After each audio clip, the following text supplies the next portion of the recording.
May isang alamat sa aming baryo. Isang nilalang na hindi namin nakikita. Pero alam naming andyan siya. Lumaki ako sa isang maliit na baryo sa gilid ng Sierra Madre. Mula pagkabata, laging sinasabi ni Lolo Isko, "Huwag kang lalayo sa gubat. Pag lumubog na ang araw, may mga matang nagmamasid sa dilim." Akala ko dati, panakot lang yun sa mga bata. Pero isang gabing hindi ko malilimutan. Natuklasan kong totoo ang babala niya.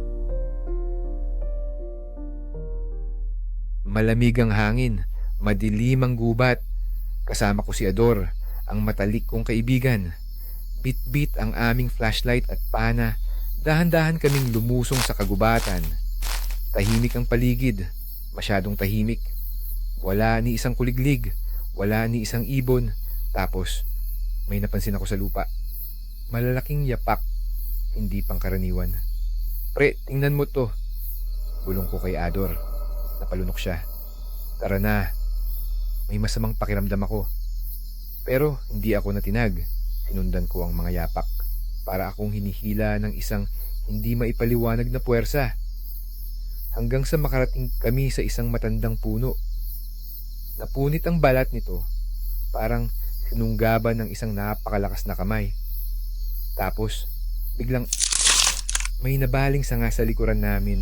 Hindi kami gumalaw, hindi huminga, at doon namin siya nakita. May dalawang nagbabagang pulang mata na nakatitig sa amin.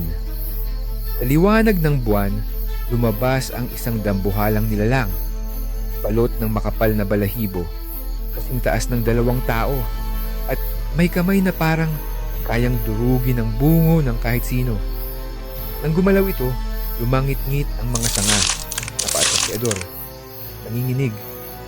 Anong gagawin natin, pre?" Pero hindi ako makasagot. Umakbang ang nilalang papalapit.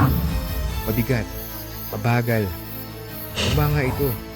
Doon ko nakita ang matatalas nitong pangil. At narinig ko ang isang malalim na... Doon na kami nagtatakbo. Pakiramdam ko, may humahabol sa amin. Pero hindi ako makalingon. Naririnig ko ang malalakas na yapak sa likuran namin. Malapit na siya. Mas lumalakas ang tunog ng mga nababaling sanga. Pagdating sa dulo ng gubat, mabilis kaming sumakay sa motor at pinaandar ito ng walang lingon-lingon. Kinabukasan, bumalik kami sa lugar. Pero wala na ang mga yapak. Wala na ang mga naputol na sanga. Para bang walang nangyari. Pero isang bagay ang sigurado ako. May isang nilalang sa kagubatan. At hindi lang siya alamat. Nakatingin lang siya. Naghihintay sa dilim.